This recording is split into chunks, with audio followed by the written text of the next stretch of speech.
What they offered him sounded, on hearing it, like a small request. Do not renounce Christ. Simply change one thing. The man who posed that question was not a fool, and he knew exactly what he was asking. This apparently harmless request was worth more than 1,000 interrogations combined. He said no, and for that refusal he paid a price that is almost impossible for us to imagine today, comfortably settled where we are, enjoying a freedom we take entirely for granted. This account was told on August 3rd in Ireland, at Cobb, inside a Benedictine convent, before an audience gathered for a Catholic voice conference. It was recounted by Bishop Athanasius Schneider, auxiliary bishop of the Archdiocese of Santa Maria in Astana, Kazakhstan. He did not read this in a book, he witnessed it with his own eyes. The account was carried by LifeSite News, and before that, by the Ad Vaticanum portal. But what has actually made headlines across the Catholic world is not the story itself, it is a single sentence.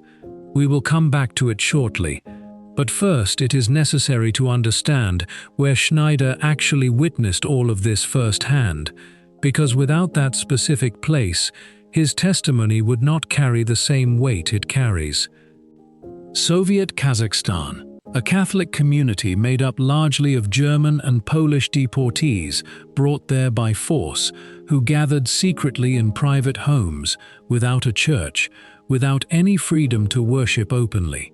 There were times when we held meetings like this one, he told those present, and we had to close the windows and the doors because we were watched by the secret police. And he added a sentence that summarizes those years better than any history book could. And we had to hide the priests. Priests celebrated Mass in private homes under constant restriction and at real risk of arrest. No bell tower, no posted schedule, nothing that could be recognized from the outside as a church. Within that community lived a man everyone simply called Father Alexander. He appeared to be a priest like any other. That, at least, was the impression given to anyone who passed him on the street or visited him at home. His real name was Alexander Chira, born in 1897, died in 1983. And he was not a priest, he was a clandestine Greek Catholic bishop. It was to him that the Soviet authorities made the proposal this video opened with. They did not ask him to renounce Christianity, they simply asked him to convert to Orthodoxy. Framed this way, it almost sounds like a courtesy, almost a favor being extended to him. He could have remained a Christian, he could have remained a priest, he could have continued celebrating the sacraments and hearing confessions. All he had to do was separate himself from Rome. He refused, Schneider told his Irish audience. A single word, spoken simply, for a decision that cost him everything he had and everything he might ever have had. The consequence, again in Schneider's own words, was imprisonment across several concentration camps known as the Gulag. Not one, several, one after another. Once released, he was placed under forced residence in Karaganda, and it is here that the part of this story almost no one knows actually begins. To avoid being sent back to the camps, he had to hide his status as a bishop from everyone, for years, every single day, including from the very faithful closest to him. He could not reveal his identity as a bishop, Schneider explained, or he would have been sent back, so he could say only one thing about himself. I am Father Alexander. Meanwhile, the community continued to grow, and at a certain point, these Catholics did something that simply was not done in the Soviet Union. They went to the authorities and asked for permission to build a church. The response was exactly what anyone would have expected. That is impossible. We live in an atheist communist society. You cannot build a church. The local German Catholics then used the only weapon available to them, They let it be known that if permission was refused, they would instead apply for permission to emigrate to Germany. Astonishingly, the permit eventually arrived, but it came attached to two very specific conditions, designed precisely to strip the building of any externally visible religious meaning whatsoever. The church had to look like any other ordinary hall, and its height was strictly limited. From the outside, no one was to be able to guess that this was a place of worship, and it is here that these faithful accomplished something worth telling in full. The authorities had restricted the height of the building, but no one had thought to prohibit building downward, so they began to dig. And beneath that anonymous hall, a spacious church slowly emerged, invisible from the street, invisible to anyone who passed by without already knowing it was there.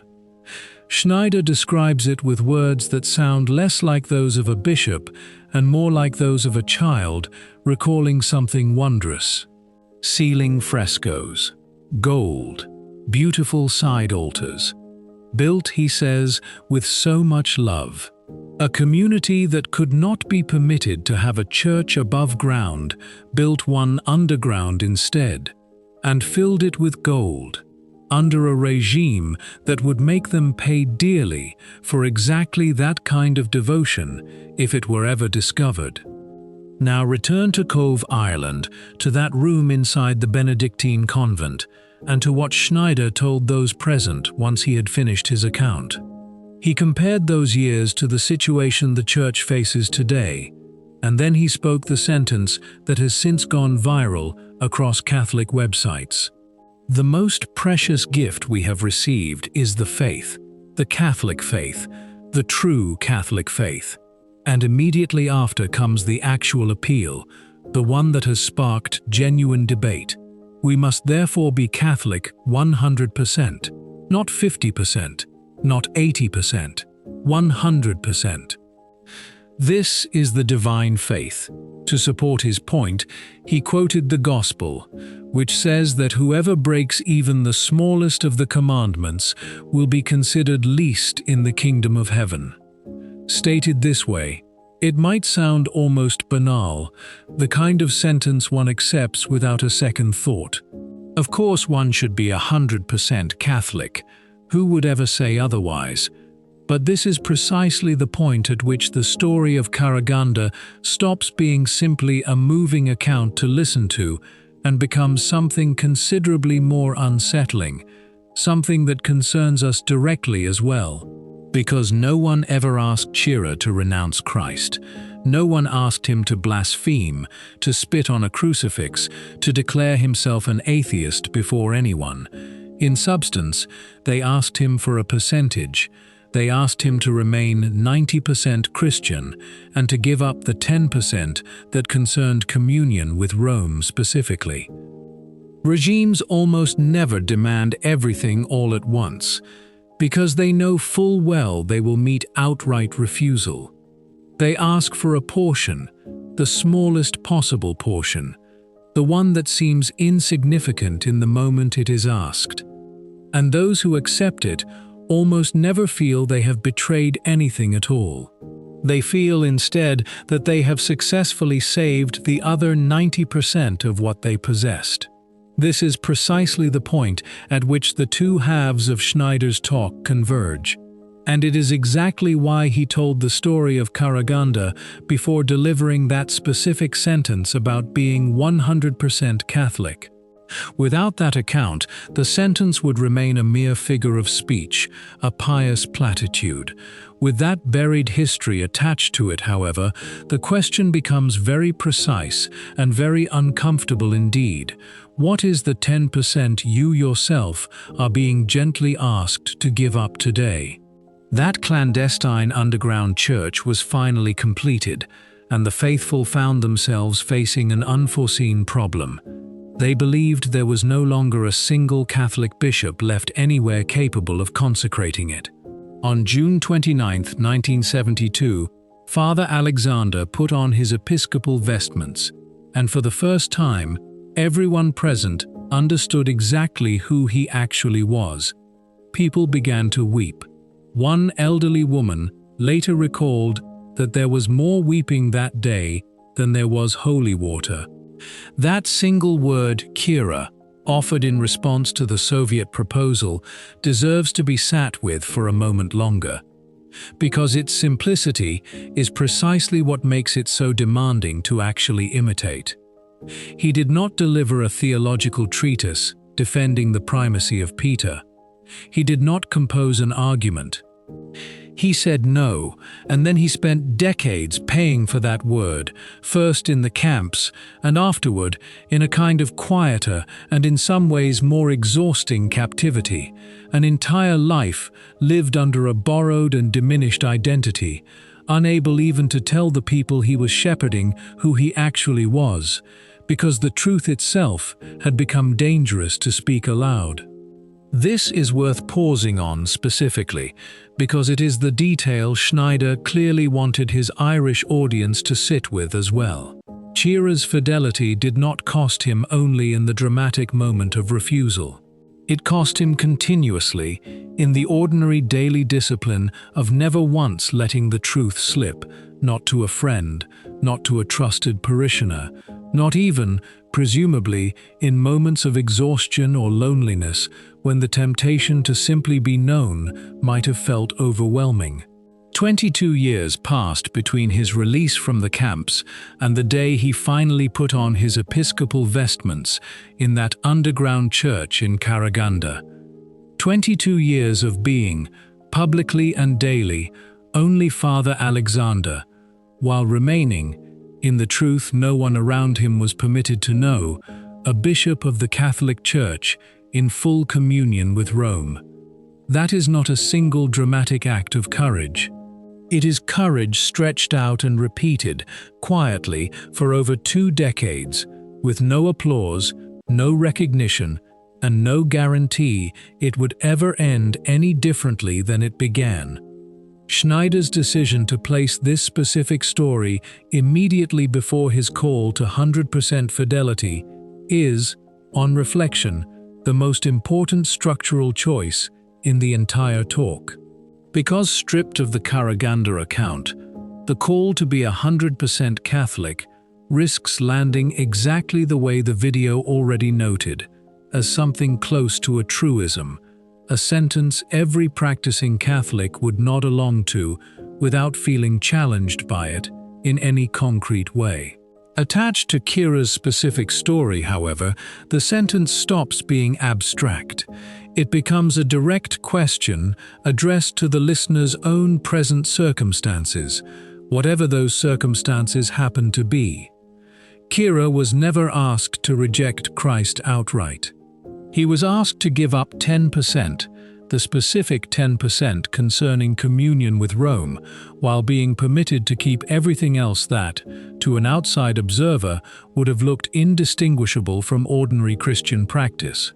Prayer, sacraments of some kind, a recognizable religious life. The regime's proposal was not designed to look like apostasy.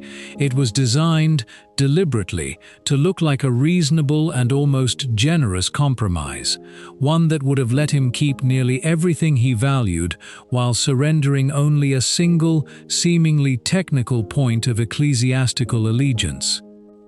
This is precisely the mechanism Schneider is pointing to when he says that regimes almost never demand everything at once. It is worth taking this observation seriously as a piece of applied historical and pastoral analysis rather than simply as rhetorical flourish.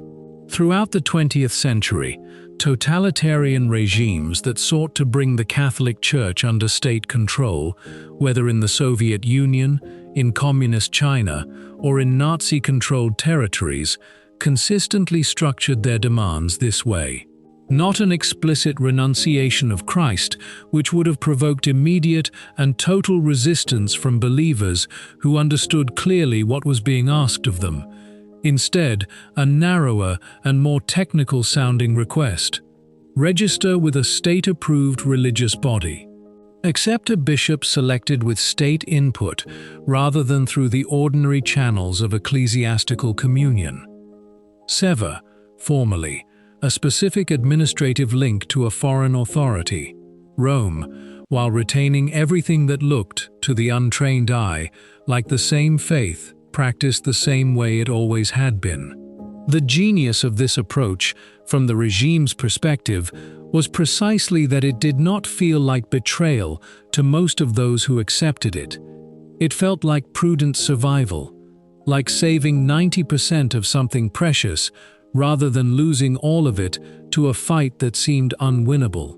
Schneider's question, then, translated out of the specific historical context of Soviet Kazakhstan and into the present moment he was explicitly inviting his audience to consider, is this: what does the modern equivalent of that 10% actually look like today, in circumstances that involve no gulag, no secret police, no risk of arrest, but that may nonetheless involve real and mounting social, institutional, or even ecclesiastical pressure to quietly set aside some specific and seemingly small piece of Catholic teaching or practice, in exchange for being permitted to keep everything else, and in exchange for no longer being regarded as difficult, divisive, or out of step with the prevailing direction of the institution one belongs to. Schneider did not, in his Kobe remarks as reported, spell out a specific list of what he believes constitutes that 10% in the contemporary church.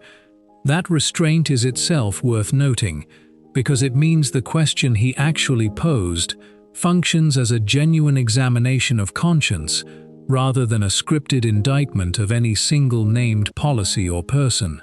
It is the kind of question that lands differently depending on who is actually listening to it, and that is very likely by design. A Catholic troubled by the restriction of the traditional liturgy may hear in it an invitation to ask whether attachment to that specific liturgical form is the 10% currently being asked of him. A Catholic troubled by ambiguity surrounding communion for the divorced and civilly remarried may hear in it a different and equally pointed question about where exactly the line between mercy and compromise actually falls. A Catholic simply trying to remain faithful amid genuine confusion about where the Church's own leadership currently stands on any number of contested questions may hear in it, more simply, a call to resist the quiet temptation to let go of whatever specific piece of settled teaching currently feels most costly or most socially inconvenient to hold on to. This is, in fact, precisely what gives Schneider's appeal its staying power beyond any single controversy of the current moment. It is not fundamentally a political intervention into any specific dispute currently dividing the Church, whether that dispute concerns the traditional Mass, synodality, or any other contested question this channel has covered extensively in recent months. It is a considerably older and more universal spiritual principle, illustrated through one specific and extraordinarily costly historical example, and then handed directly to the listener to apply to his or her own particular circumstances, whatever those circumstances happen to be. There is something worth adding here about the underground church itself, dug downward rather than built upward, specifically because no one had thought to prohibit that particular direction. It functions, within Schneider's larger account, as a kind of visual parable running alongside the verbal one. Told they could not have visible height, that community chose depth instead. Told their faith could not be permitted to show itself openly to the surrounding world, they poured their devotion instead into something hidden, but no less real, no less beautiful, no less costly to build. The frescoes on the ceiling, the gold. The carefully finished side altars, constructed, as Schneider put it, with so much love, by people who had every practical reason to build something merely functional and minimal, given the genuine danger involved in the entire undertaking, and who chose instead to build something beautiful anyway, entirely for God's sake, with no expectation that the wider world would ever see it or credit them for it. That detail deserves to stay with the listener as much as the sentence about 10% does, because it answers a question the sentence alone leaves open. What does faithfulness actually look like in practice, in circumstances where the visible rewards of faithfulness have been deliberately and systematically removed? It does not necessarily look like defiance in the dramatic, public sense most people imagine when they picture religious courage. It can look instead like digging quietly, for years, beneath a plain and unremarkable surface, building something genuinely beautiful that almost no one else will ever see, because building it well, regardless of who notices, was itself understood to be an act of worship rather than a performance requiring an audience.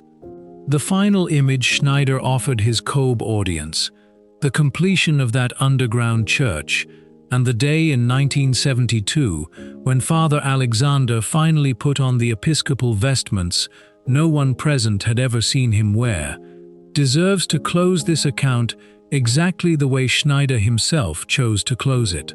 People wept, not out of grief, but out of the sudden and overwhelming recognition of who had actually been walking among them, quietly, faithfully, and at enormous personal cost, for over 2 decades, without ever once revealing it.